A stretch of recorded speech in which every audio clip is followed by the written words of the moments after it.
Hello, আমার নতুন আরেকটি ব্লগে তোমাদেরকে অনেক অনেক ওয়েলকাম জানাই। তো দিনটা হচ্ছে আজকে শনিবার, আর যদিও আজকে ছুটির দিন কিন্তু আজকে কিন্তু সকালে তাড়াতাড়ি উঠে কোনো রকমের চাটা খেয়েই রেডি হয়ে নিয়েছি।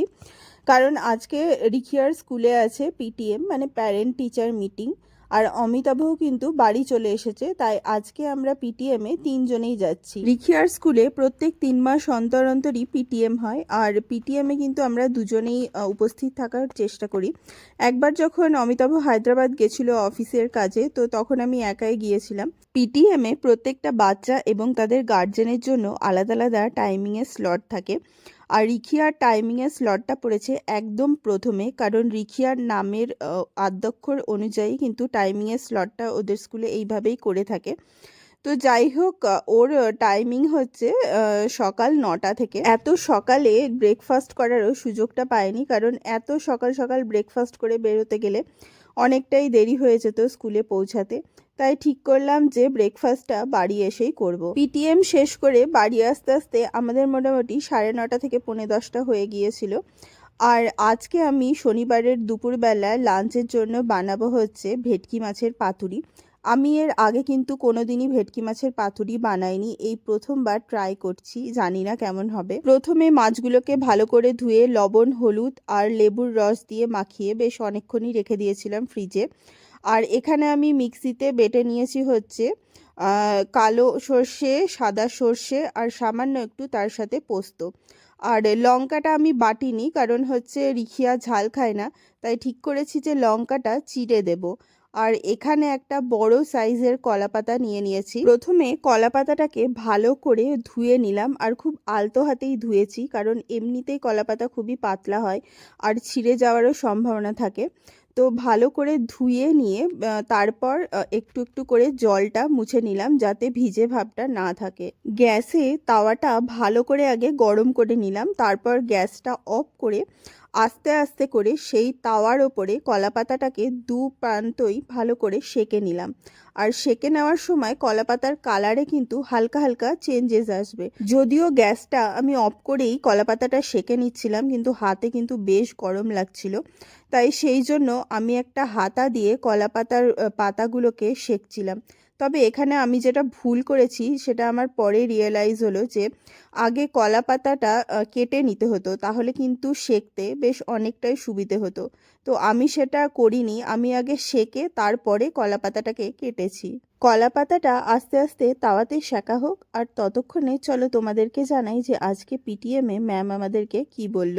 প্রতিবারের মতো এবারও কিন্তু ম্যাম পড়াশোনা বলো বা এক্সট্রা কারিকুলার অ্যাক্টিভিটিস, টাচউড ও কিন্তু সব কিছুতেই যথেষ্টই ভালো।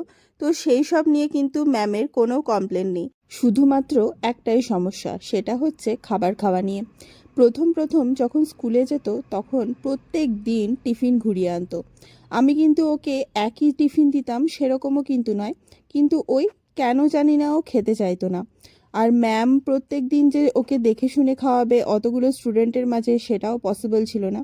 তো যাই হোক, 6 মাস বাদে কিন্তু সেই প্রবলেমটা কিছুটা হলেও কমেছে। এখন কিন্তু ও পুরোপুরি টিফিন ফিনিশ করেই তারপর বাড়ি আসে। আর তোমরা যারা মায়েরা আছো তারা নিশ্চয়ই বুঝতে পারছো যে বাচ্চারা যখন খালি টিফিন বাক্স নিয়ে বাড়ি ফেরে তখন মায়েদের যে কতটা আনন্দ হয় সেটা মায়েরাই একমাত্র বলে বোঝাতে পারবে। ওদিকে আমার কলাপাতাটা ভালো করে সেঁকা হয়ে গিয়েছে। এবার আমি কলাপাতাটা শিরা বরাবর ভালোভাবে কেটে নেব, এবং খুব আস্তে আস্তেই কিন্তু কাটতে হবে, কারণ কলাপাতা খুবই পাতলা হয়, আর মাঝে মাঝে দেখবে যে কাটতে গিয়েও কিন্তু অনেক সময় মাঝখান থেকে ছিঁড়ে যায়, তাই খুবই আলতো হাতে কিন্তু কাটিংটা করতে হবে। কলাপাতাটা কাটতে গিয়ে আমি যেদিকে কাটছিলাম সেদিকে ছেড়েনি, তবে তার অপোজিট দিকে কিন্তু সাইডে সাইডে বেশ কয়েকটা জায়গায় ছিঁড়ে যাচ্ছিল। আর এই ছিঁড়ে যাওয়ার ফলে একটাই অসুবিধা হয়, সেটা হচ্ছে যে যখন তুমি কলাপাতাটা মোড়াবে তখন কিন্তু সেক্ষেত্রে অনেকটাই প্রবলেম হবে।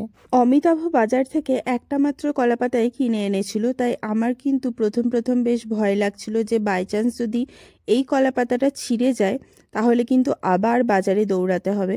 আজ আমি ভেটকি মাছের পিস নিয়েছি টোটাল 6টা, 3জনে 2টো করে। আর এখানে দেখো আমি কিন্তু এই পিসটাতে মানে এই কলাপাতাটায় আমি কিন্তু 2টো পিস একসাথে মুড়েছি এবং ভালোভাবেই হয়েছে।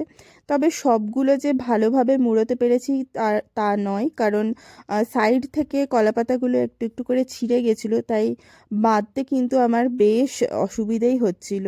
আমি একটা বাটির মধ্যে সর্ষে বাটা নিয়ে তার মধ্যে মাছগুলো ভালো করে সর্ষের সাথে মাখিয়ে নিলাম, আর কাঁচা লঙ্কাগুলোকে চিড়ে চিড়ে দিয়েছি।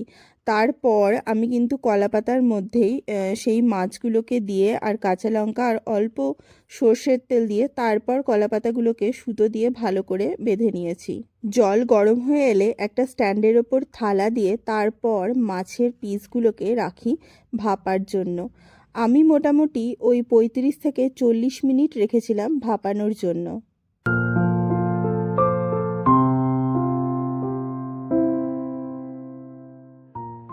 আজকের লাঞ্চের জন্য আমাদের ভেটকি পাতুরি কিন্তু একদম রেডি। এবার গরম গরম ভাতের সাথে খেয়ে দেখি যে সত্যি কেমন হয়েছে। আর তোমরা কমেন্ট করে জানাও যে আজকের ব্লগটা তোমাদের কেমন লাগলো। আর যদি তোমাদের এই ব্লগটা ভালো লেগে থাকে তাহলে লাইক আর সাবস্ক্রাইব করতে কিন্তু অবশ্যই ভুলো না। আজ তবে আসি, তোমাদের সাথে খুব শিগগিরই দেখা হচ্ছে অন্য আরেকদিন নতুন আরেকটি ব্লগে।